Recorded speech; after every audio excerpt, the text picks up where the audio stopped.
Have you ever sat in church and thought, what on earth is going on here? I mean, you show up expecting to find spiritual growth. But sometimes, it feels more like you're stuck in a confusing maze of rituals, fundraising campaigns, and unanswered questions. Don't get me wrong, I love my faith. But as someone who genuinely cares, I can't help but wonder, are we missing the point? Today, I'm going to talk about some of the things that make people, not just me, but so many others, start to question the church and their faith. And trust me, I'm not here to bash Christianity or turn atheist.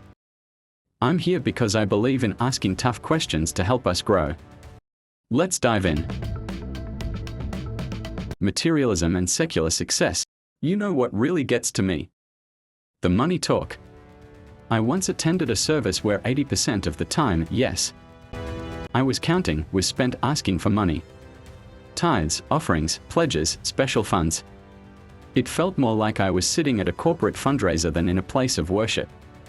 And there I was, broke, thinking, why am I even here?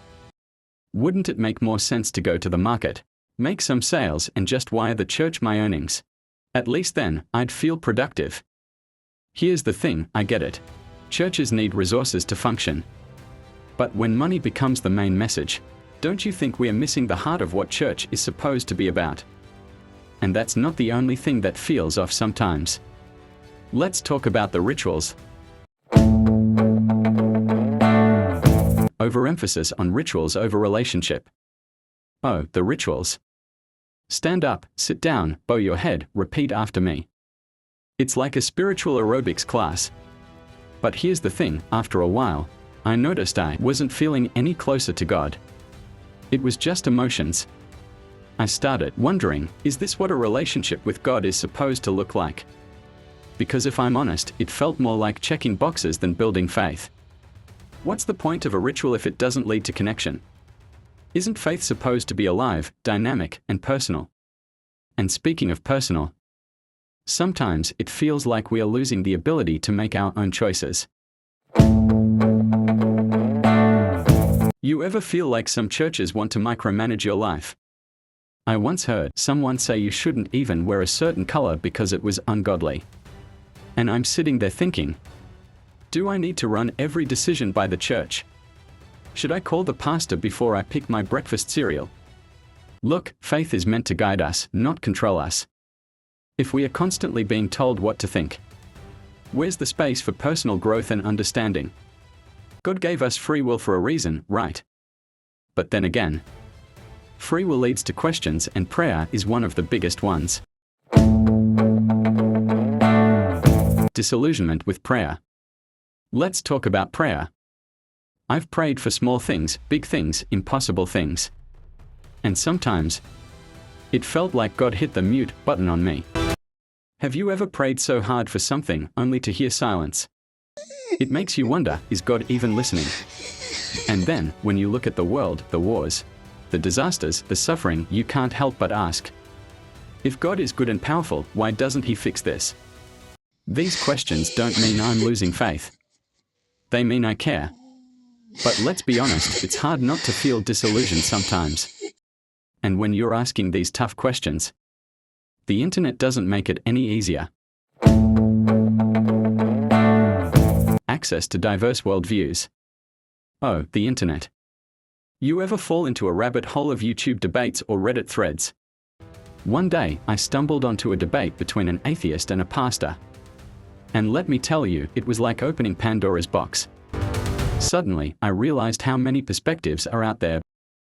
Buddhism, atheism, agnosticism, even random philosophies, and I'm like, wait.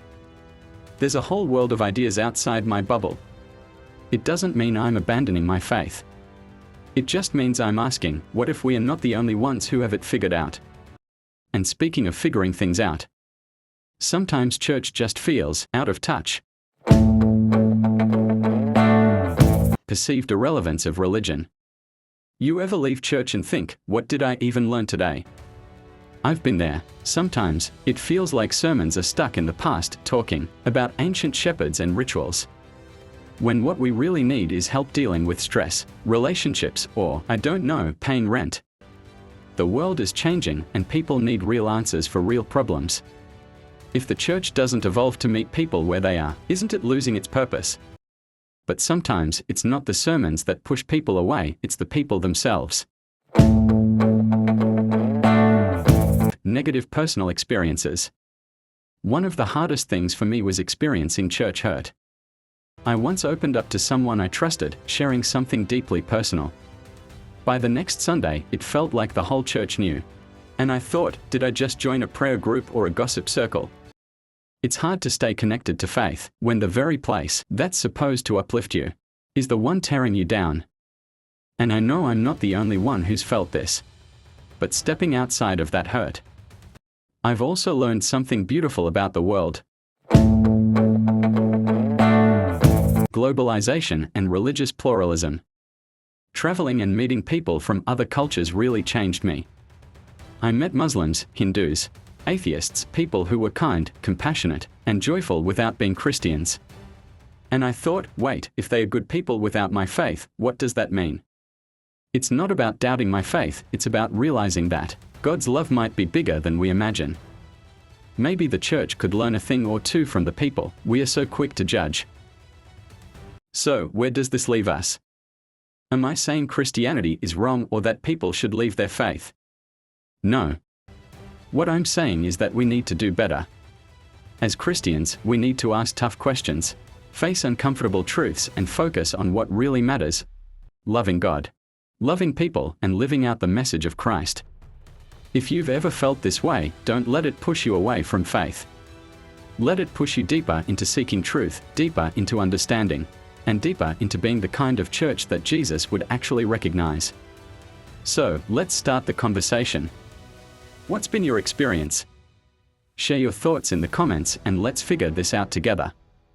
Because faith isn't about being perfect, it's about growing, questioning, and loving. See you in the next one.